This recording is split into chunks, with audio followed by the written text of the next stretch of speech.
लग्नानंतर होईलच प्रेम मालिकेच्या आजच्या भागामध्ये आपण पाहणार आहोत प्रेक्षकांनो. नुसती गाणी आहेत, काय रेकॉर्ड करावं आणि तुम्हाला कसा रिव्ह्यू द्यावा आहे अजिबात समजत नाही आहे बरं का. आता नुसती गाणी आहेत, नुसता धांगडधिंगा आहे.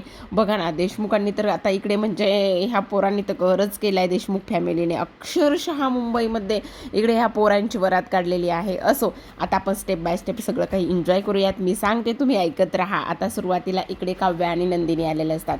काव्या नंदिनी आल्या नंतर त्यांच्या दोघींच्या मध्ये अंतरपाठ असतो. एका बाजूला ह्या दोघी, दुसऱ्या बाजूला ते दोघे जण. आता आनंद निवासमधली जी काही छोटी चिमुकली आलेली असतात त्यांना मंगलाष्टका म्हणायच्या असतात आणि ते सुंदर अशी मंगलाष्टका म्हणत असतात. त्या मुलीचा आवाज जो आहे ना तो फार गोड आहे बरं का प्रेक्षकांनो. ती मुलगी सुंदर असं मंगलाष्टका इथे म्हणत असते आणि तिच्याच मंगलाष्टकावर आता इथे गुरुजींनी मंगलाष्टका म्हटलेलं नसतं किंवा इथे बाकी कोणीही मंगलाष्टका म्हटलेलं नसतं. त्याच मुलीने जी आपली मंगलाष्टका आहे ना तीच म्हणलेली असते, पण तिच्या गोड आवाजामध्ये तिनं ते मंगलाष्टका म्हटलेली असते.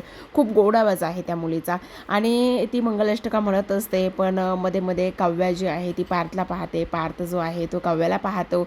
इकडे सेम त्याच पद्धतीने असतं. जीवा नंदिनीला पाहतो तर नंदिनी इकडे जीवाला सुद्धा पाहत असते. खूप गोड आवाजात ह्या लोकांनी आता इकडे ही मंगलाष्टका म्हणलेली आहे. मी तुम्हाला म्हणून दाखवली असते, पण तेवढा काही माझा आवाज गोड नाही. असो, ठीक आहे, चला पुढे वळूयात. आता इकडे मंगलाष्टका होतच असते, पण ह्या लोकांची मजामस्ती सुरू असते. पण मुद्दामच युगसुद्धा त्या लोकांना त्रास देण्याचं काम करत असतो. युग मुद्दामच त्यांच्यामध्ये असणारा जो अंतरपाठ आहे ना तो अंतरपाठ आता इकडे खेचण्याचं काम करत असतो. मुद्दाम अंतरपाठ खेचल्यानंतर आता ते लोक त्यांच्याकडे पाहत असतात. शेवटी मंगलाष्टका संपलेली असते. इकडे नंदिनी आणि त्याचबरोबर काव्याच्या हातामध्ये वरमाला असते आणि ती वरमाला आता इकडे पार्थाने जीवाला घालायची असते. काव्याच्या हातामध्ये असलेली वरमाला आता इकडे ती पार्थला घालत असते आणि इकडे सेम नंदिनीसुद्धा. इकडे रम्याचा आपला वेगळाच काहीतरी गेम चालू आहे. रम्या आपली तिच्या डोक्यावरच स्वतःच अक्षदा टाकून घेत असते. आता इथे सुद्धा सेम नंदिनीने जीवाच्या गळ्यामध्ये हार घातलेला असतो आणि त्यानंतर नंदिनी आता इकडे नंदिनीने हार घालून झाल्यानंतर जीवा आता इकडे नंदिनीच्या गळ्यात हार घालत असतो. सेम त्याच पद्धतीने असतं. सुरुवातीला काव्याने पार्थच्या गळ्यामध्ये हार घातलेला असतो, त्यानंतर इकडे पार्थने काव्याच्या गळ्यामध्ये हार घातलेला असतो. खूप सगळेजण इमोशनल झालेले असतात.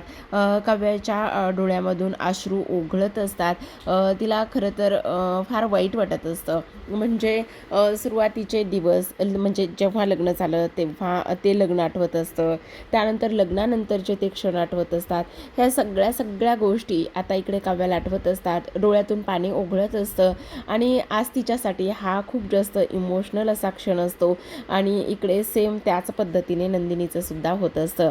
जीवा मात्र नजरेनेच तिला आधार देत असतो. इकडे सेम फक्त आणि फक्त नजरेचे खेळ सुरू आहेत बरं का. कोणी काही बोलत नाही, पण फक्त आणि फक्त इथे नजरेचेच हे सगळे खेळ सुरू आहेत. आता जेव्हा इकडे काव्याच्या डोळ्यामध्ये पाणी येतं तेव्हा मात्र तिथे असलेली जी काही आपली शारदा आहे ती तिचे डोळे पुसत असते. आता इकडे वरमाला वगैरे हे तर सगळं काही घालून झालेलं असतं. त्यानंतर वेळ असते ती म्हणजेच की आता कन्यादानाची. इकडे आता मंगलाष्टका हे सगळं काही झाल्यानंतर वेळ असते कन्यादानाची. आता कन्यादानाला इकडे शारदा आणि त्याचबरोबर धनंजय हे दोघेही जण बसलेले असतात. आता गुरुजी सांगतील त्या पद्धतीने हा कन्यादान विधी इथे सुरू असतो. धनंजयने हातामध्ये पाणी धरलेलं असतं. समोर नंदिनी आणि जीवा दोघेही जण हात जोडून बसलेले असतात. धनंजयला सुद्धा एवढं म्हणजे कठोर, बाहेरून बाप जरी कठोर असला तरी सुद्धा आत तो लेकीसाठी कसा हळवा, किती मऊ आहे हे आपल्या सर्वांना माहिती असतं. नंदिनी रडत असते. धनंजयच्या सुद्धा डोळ्यामध्ये पाणी असतं. सुरुवातीला नंदिनी आणि त्याचबरोबर इकडे आता जीवा ह्या दोघांचं कन्यादान असतं, कारण इकडे मानाने मोठी नंदिनी आहे त्यामुळे असेल कदाचित असं वाटतंय. तर आता इकडे जेव्हा जीवा धनंजयकडे पाहतो तेव्हा मात्र त्याला तो भूतकाळ आठवतो.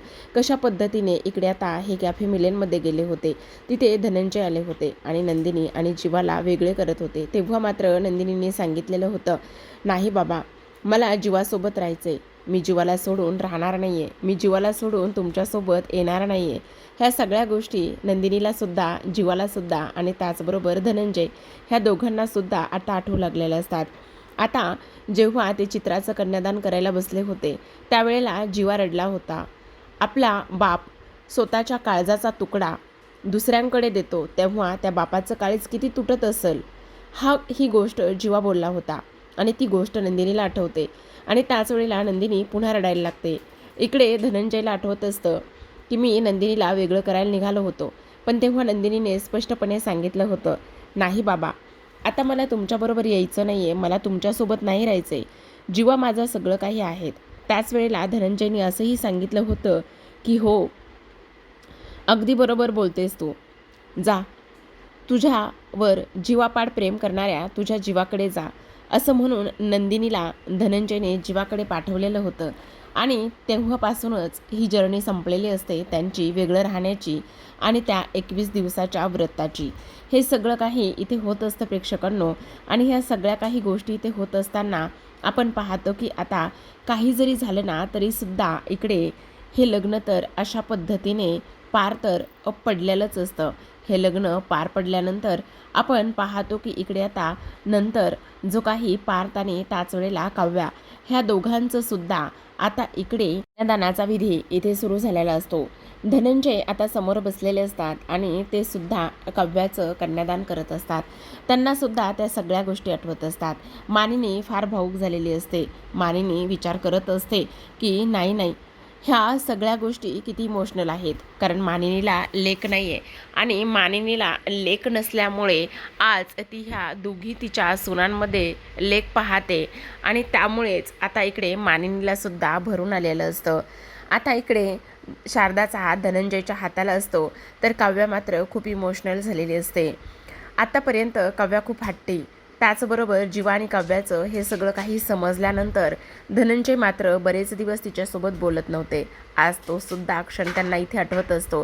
शेवटी कन्यादान केल्यानंतर धनंजयने काव्याचा डोक्यावर हात ठेवलेला असतो. इकडे विक्रमला सुद्धा भरून आलेलं असतं. विक्रमसुद्धा फार रडायला लागलेले असतात. त्यांना सुद्धा आज हा हळवा क्षण इथे दिसून येत असतो. त्याच वेळेला इकडे रम्या मात्र, आता रम्याचं तर काय चाललंय ना हे काहीही कळत नाही आहे बरं का प्रेक्षकांनो. पण असो, आता शारदा इकडे तिचे अश्रू पुसत असते आणि आता ह्या दोघींचीही पाठवणी इथे होणार असते. पण आणखी एक विधी राहिलेला आहे बरं का प्रेक्षकांनो, आणि तो म्हणजेच की सप्तपदीचा. आता सप्तपदीच्या विधीसाठी आता ही लोक तयार होणार असतात. इकडे मात्र पार्थ जो आहे तो काव्याकडे पाहतच असतो. तो नजरेने खुणावत असतो, काव्या रडू नकोस म्हणून, कारण मी आहे. त्याचबरोबर आत्तापर्यंत आपण बऱ्याच काही गोष्टी इथे केलेल्या आहेत, त्यामुळे रडाईचे दिवस आता गेले आहेत, असा पार्थचा इथे इशारा असतो. इकडे मात्र आता सगळे काही विधी व्यवस्थित पद्धतीने पार पडत असतात. बऱ्याच वेळ हे विधी चाललेले असतात.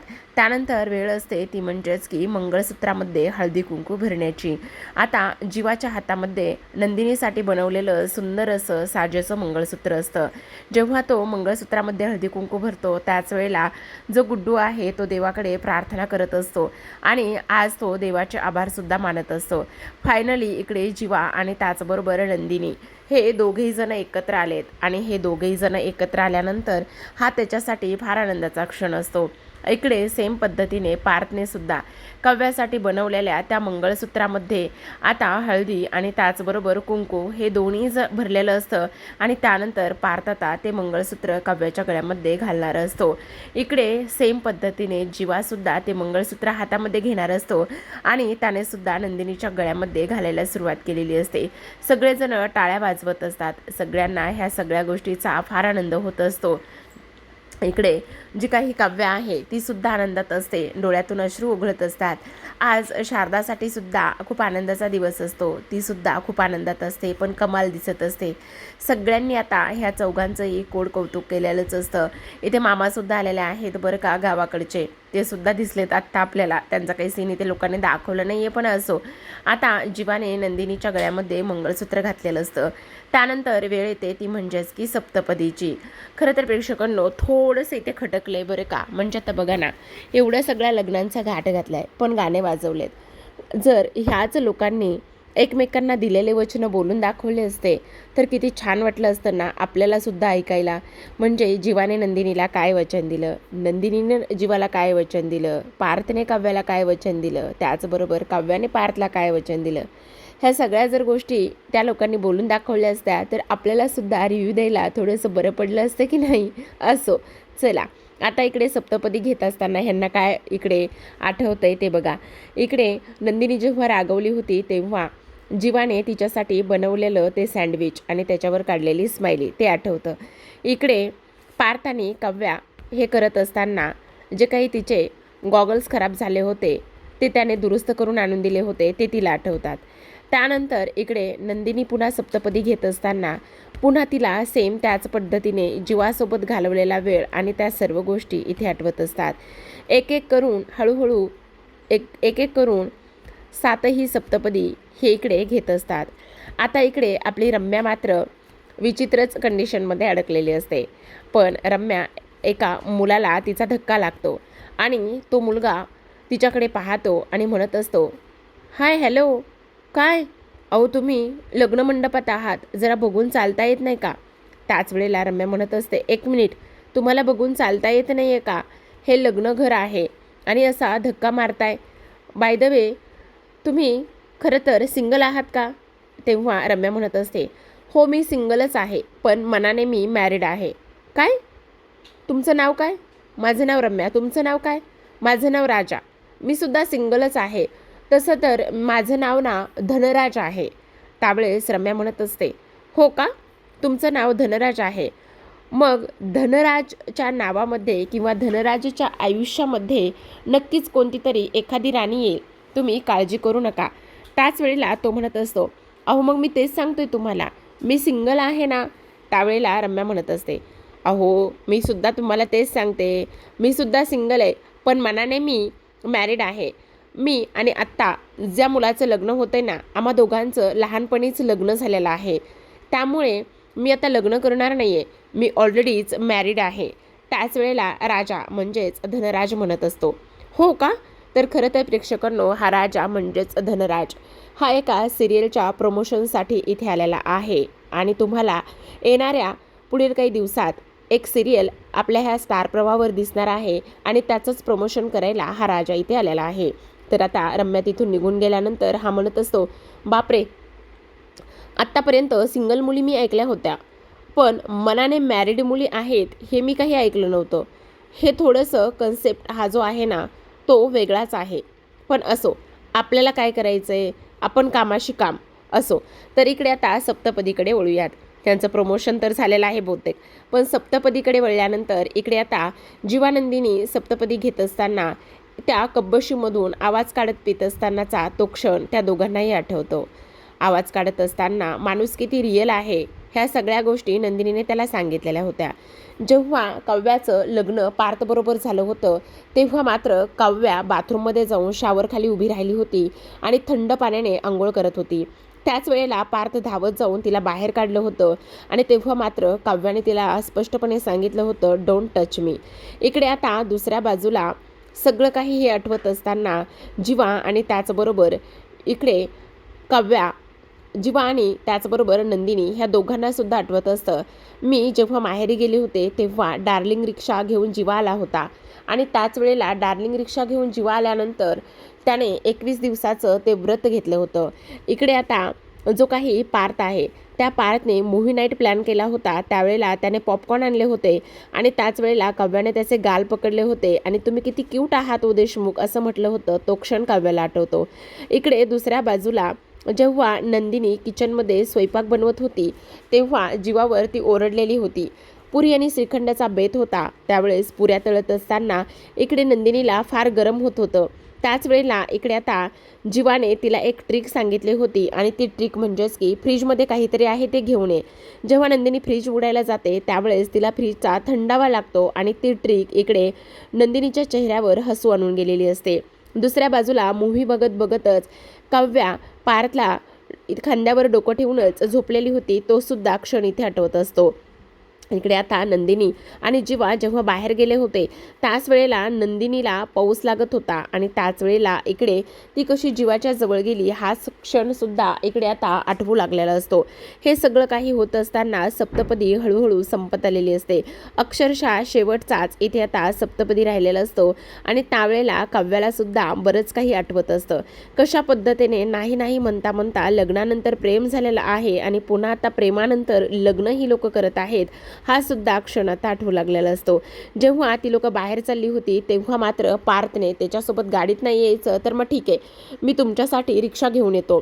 जेव्हा पार्थ रागवला होता, रुसला होता, त्यावेळेस सुद्धा सेम काव्याने रिटर्न गिफ्ट म्हणून त्याच पद्धतीने हे सगळं काही केलं होतं. ह्या सगळ्या गोष्टी आता इकडे त्याला सुद्धा आठवू लागलेल्या असतात. त्याच वेळेला इकडे काव्याने सगळ्या गोष्टी बाजूला ठेवून जे काही पार्थसाठी सिनेमन कॉफी बनवायला शिकली होती ते सुद्धा तिला आता आठवू लागलेलं होतं. म्हणजे हळूहळू भांडण झालं, हळूहळू राग रुसवा झाला आणि त्यानंतर मात्र पुन्हा नात्यात गोडी आली. ह्या सगळ्या घालवलेल्या गोष्टी त्यांना इथे आठवू लागलेल्या असतात. एकंदरीत काय तर एकमेकांची गरज का कशामुळे आहे ह्या सगळ्या गोष्टी आठवल्यानंतर इथे ही सप्तपदी पार पडत असते. आता दोघेही जण फार खुश असतात. इकडे काव्य आणि पार्थ, तर तिकडे जीवा आणि नंदिनी. हे सगळं काही खूपच छान आणि कमाल धमाल होणार असतं. जेव्हा इकडे जीवाला आनंदाची गोष्ट समजलेली असते त्याच वेळेला तो धावतच येऊन नंदिनीला मिठी मारलेली असते, मिठीत घेतलं असतं आणि तो तिच्यासाठी नेहमीच म्हणणारा कवितासुद्धा तो इकडे म्हणत असतो. आणि तेव्हा नंदिनीला हे सगळं काही आठवत असतं की तुझं थोडं माझं थोडं. जेव्हा त्यानं ही आनंद निवासमध्ये कविता गायली होती ती कविता आज इकडे नंदिनी आणि त्याचबरोबर जीवाला आठवू लागलेली असते. इकडे सेम दुसऱ्या बाजूला सुद्धा पार्थला सुद्धा बऱ्याच गोष्टी आठवू लागलेल्या असतात. फायनली आता इथे सप्तपदी पार पडलेली असते आणि सप्तपदी पार पडल्यानंतर जो काही पार्थ आहे त्या पार्थने काव्याला नजरेनेच आता आधार दिलेला असतो आणि त्यानंतर काव्या लाजलेली असते. तर इकडे सेम पद्धतीने जी काही नंदिनी आहे ती नंदिनीसुद्धा सेम त्याच पद्धतीने लाजलेली असते. आता हळूहळू करता करता हे लग्न विवाह सोहळा अशा पद्धतीने पार पडलेला असतो आणि त्यानंतर असते ती म्हणजेच की आता पाठवणी. जेव्हा काव्या खाली झोपत होती आणि त्यानंतर मात्र तो प्रवास बेडपर्यंत गेला. नंदिनी घरामध्ये आली होती तेव्हा मात्र जसं जीवाने उचलून घेतलं होतं खोलीपर्यंत घेऊन गेला होता आणि त्यानंतर सरते शेवटी पार्थने आता इथे काव्याच्या गळ्यामध्ये काव्यार्थ नावाचं मंगळसूत्र घातलं होतं. हे सगळे क्षण आता इकडे त्या लोकांना आठवू लागलेले असतात. हे सर्व क्षण त्या लोकांना आठवू लागल्याच्यानंतर आता आपण पाहतो की इकडे जीवाने नंदिनीचा हात हातामध्ये घेतलेला असतो, तर इकडे पार्थने आता काव्याचा हात हातामध्ये घेतलेला असतो. खरं तर कलर कॉम्बिनेशन सुद्धा खूप सुंदर असं केलेलं आहे. आता सप्तपदी पार पडल्यानंतर इकडे आता सगळेजण टाळ्या वाजवत असतात आणि सगळेजण टाळ्या वाजवत असताना आनंदाचा क्षण तर हा असतोच. किती नाही म्हटलं तरीसुद्धा सगळ्यांच्या चेहऱ्यावर आनंद ओसंडून वाहत असतो. फायनली त्यांच्या मुलांची लग्न झालेली आहेत. फायनली आता इकडे विधिवत पद्धतीने हे सगळं काही झाल्यानंतर आता सर्वांना फारच आनंद होत असतो. असं पाहता क्षणी आता इकडे मानिनीसुद्धा भरून पावलेली असते आणि त्याचबरोबर आपण पाहतो की आता आजच्या भागामध्ये इथेच त्यांनी गाणी थांबवली, तर उद्याच्या भागामध्ये सुद्धा गाणीच आहेत. असो, वरात निघालेली आहे. अक्षरशः ही वरात रस्त्यावरून काढलेली आहे. आत्तापर्यंत कोणत्याही मालिकेमध्ये अशी वरात काढली नाही, पण इकडे जीवानंदिनी आणि त्याचबरोबर काव्यार्थ नावाची वरात काढलेली आहे. इकडे सगळेजण कम्माल असा डान्स करत असतात, सगळेजण नाचत असतात. विक्रम, मानिनी, त्याचसोबत काव्या, पार्थ, जीवा, नंदिनी हे सगळेजण नाचत असतात. आता ह्यांचा लग्नविवाह सोहळा तर पार पडलाय, पण आता रम्या काय करेल हे पाहणं फार इंटरेस्टिंग असणार आहे. तर अशाच नवनवीन मालिकांचे अपडेट्स आणि रिव्ह्यू जाणून घ्यायचे असतील, पाहायचे असतील तर नक्की चॅनलला सबस्क्राईब करा. भेटूयात पुन्हा एका अशाच नवीन रिव्ह्यूसोबत. तोपर्यंत पाहत रहा लग्नानंतर होईलच प्रेम.